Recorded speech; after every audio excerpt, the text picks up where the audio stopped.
Hello, sports fan. This is Steven here with Sports Choice Plus and bringing you a very special breakdown. I'm going to be covering the Oklahoma City Thunder taking on the Dallas Mavericks in the Western Conference semifinals. Before I get right into that, I want to make sure you're subscribed to the YouTube channel so you can get updates and all the breakdowns. Without further ado, let's get right into it.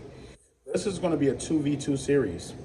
This is going to be essentially the two best from Oklahoma City are going to have to outweigh the two best from the Dallas Mavericks. When you think of Luka and you think of Kyrie, these two can team up and give you 80. They can team up and give you 90. The way that they play the game of basketball, it's give and take, give and take. You take your turn, I'll take mine. So you can come down a couple of possessions, and Kyrie can take 3 straight possessions, and he's going to be dancing on you. He's going to be schooling you, and you're seeing the English he puts off either hand, left or right. He's able to get to the basket. He's able to create his own shot. He's able to shoot threes, twos, mid-range, and there's not really an answer for that. You can double team him if you choose to. Then all of a sudden he's getting to the lane, dishing a pass. Now all of a sudden the three's being launched. Luka has the same ability, except Luka is less dribbly as far as Kyrie goes. Kyrie has the handle. Kyrie has possibly the best handle we've seen in the NBA. And you got to think about this. Luka's not that handle savvy as far as Kyrie, but he still has handles. He can still evade being double teamed. He can still evade being trapped.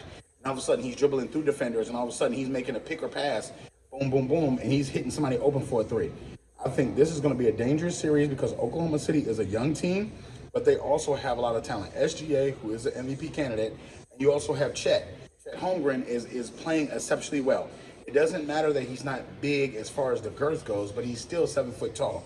He's still able to put his hand up and get there in the jumping lanes as far as the layups and evade shots and help block out.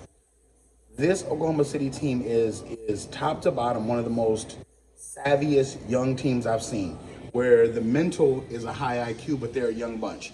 Their emotions don't get too high. They're handling the moment. They don't just let it just go over their heads. You saw different parts of the Pelicans series where the Pelicans took big swings at them, and it was almost like the tidal wave. The tidal wave. You're battling to keep possession of the game because the energy's swaying back and forth. And what we saw was the Pelicans took their best punch and kept on coming. So when it's all said and done, these two teams are pretty good. The OKC Thunder have a better roster overall because their bench is deeper. They just have a couple better players. The keys to this game is going to be which two go off first and which two can essentially stay hot longer. Can SGA and Chet go off and stay off longer, or is it going to be Kyrie and it's going to be Luka? You're going to have to will yourself past these games and some of these games because a lot of these guys are great contenders. So when you're thinking about how well they dribble, how well they shoot, the activity goes up a notch. It goes up a notch. The talent level goes up a notch in the playoffs because you're not dealing with the first round. You're dealing with the second round now. It's more at stake, and you got to keep in mind there is more pressure.